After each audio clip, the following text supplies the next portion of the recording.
So yeah, I mean, if you've had that kind of background, you can focus on big data.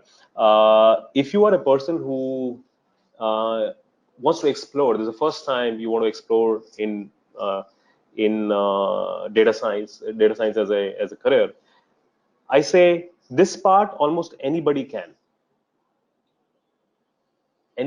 learn, because there are tools here. There are things that a person can learn. If you have a little bit of above average intelligence, you can easily learn these techniques, these tools, and still be part of data science team, no problem.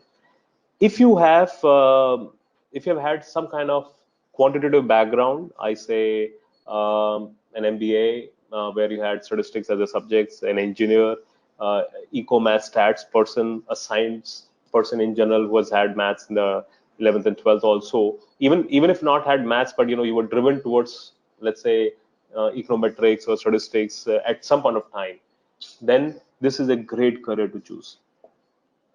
That means you can be this plus this. Anybody can, literally almost, unless you really hate sitting behind computers. Okay, you can't become a data scientist if you do not like sitting behind computers. Okay, just don't. Here, at least in the initial years, you will have to spend a lot of time sitting behind your computers for hours, running or writing a script, writing an algorithm, implementing it, tweaking it, and so forth. It's not a programming. I mean, I don't want to call it as a computer engineering field because it's very business driven. However, computers are enablers, the core enablers here. Okay, so if you think you do not want to sit behind the computers for few hours every day and you don't like that, then probably is not a great career choice for you. Okay, you do have to spend time here.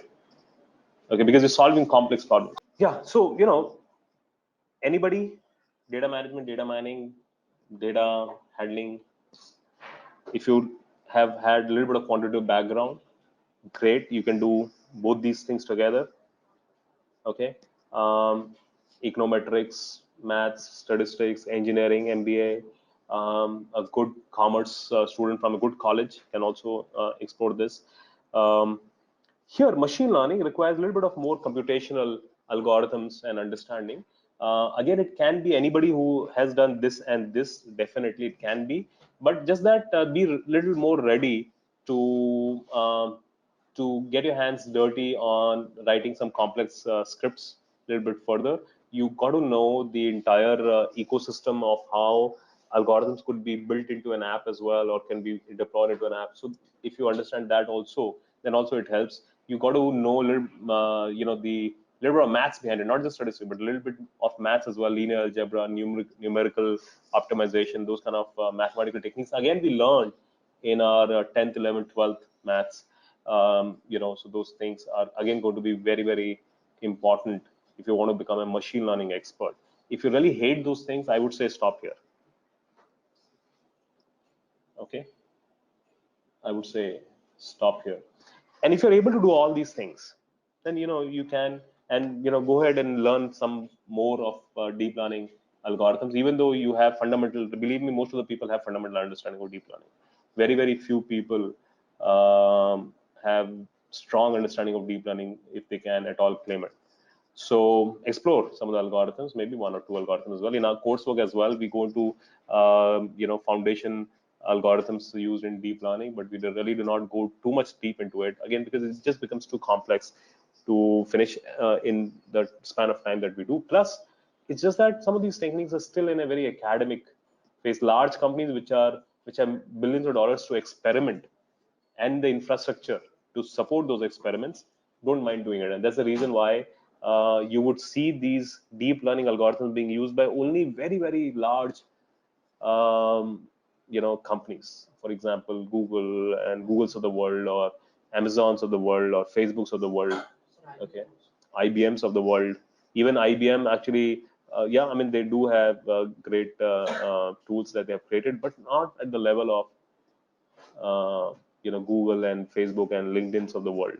If you just go on Quora and search IBM, I mean, just search on Google IBM deep learning techniques versus Google deep learning use cases. You will see on Quora how uh, these deep learning engineers from Google, I mean, IBM is a great company, but what kind of view they have for the techniques that they have. I mean, so it really, because IBM is driven more by its clients. It's no longer a very strong product company where they have to demonstrate their product capabilities, whereas Google drives revenue out of the products. They're not driven by somebody else who's asking them to do something, but they're driven by, hey, we can do these things and we are willing to experiment. But IBM is still predominantly driven by what their clients want or their clients need. So what IBM would be doing a lot of these things. But didn't Yeah. IBM develop the first AI like the Watson? Which I mean, again, whether Watson, it's again a debate whether Watson is a true AI product or not, because it really, lot of people claim. Again, I'm not a Watson expert, but again, based on what I have observed and probably seen people talking as well, is that IBM Watson kind of is just up until here. So what are the things to learn for going into machine learning and deep learning? These are the things that we spoke about.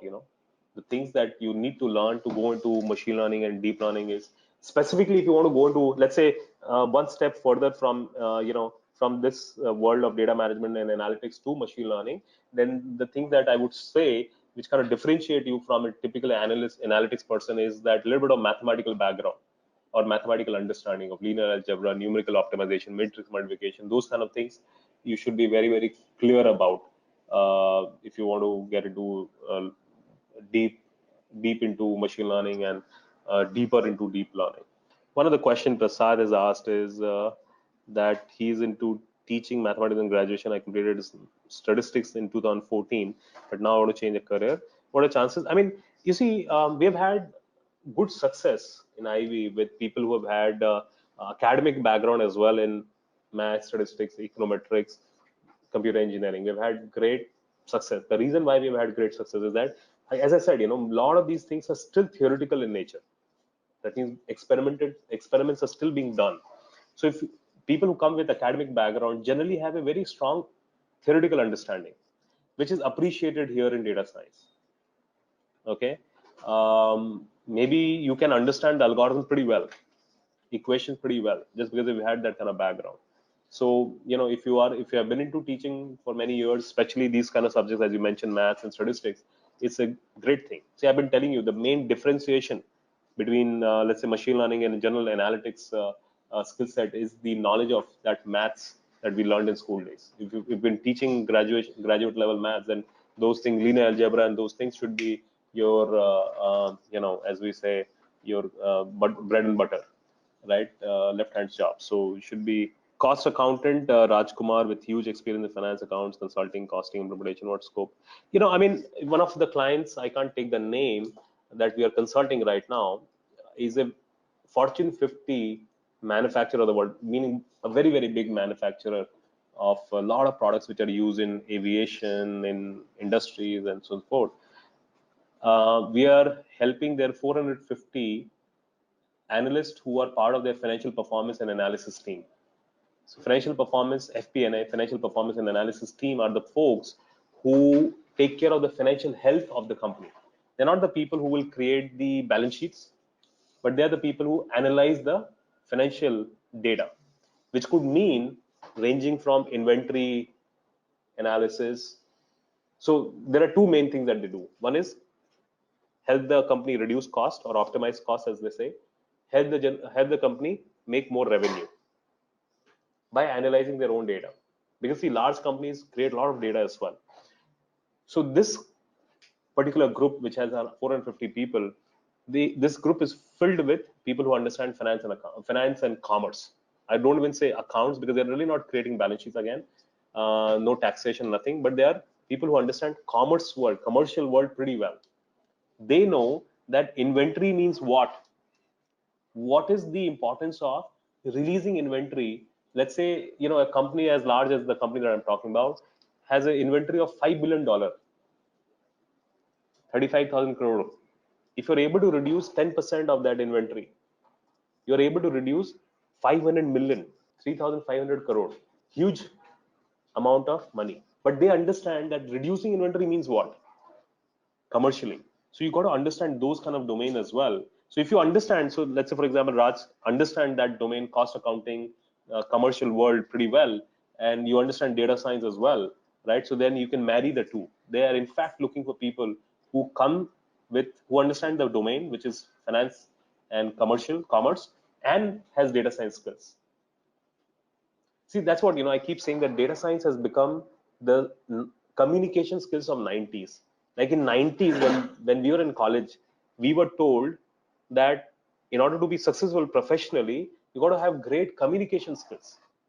But now in 2010s, we say that if you want to be great professionally, irrespective of which domain you end up getting into, marketing, sales, finance, or whatever you get into, you got to be great in data science. It's not a optional skill set for which is only a particular domain driven. I was co-speaker in IIM Bangalore year and a half ago, and one of my co-speaker was Rediff.com's main founder, somewhere close to 60 plus age bracket, if I remember. He gave a demonstration. His presentation was all about reducing cash on delivery orders returns by using a simple regression technique using R.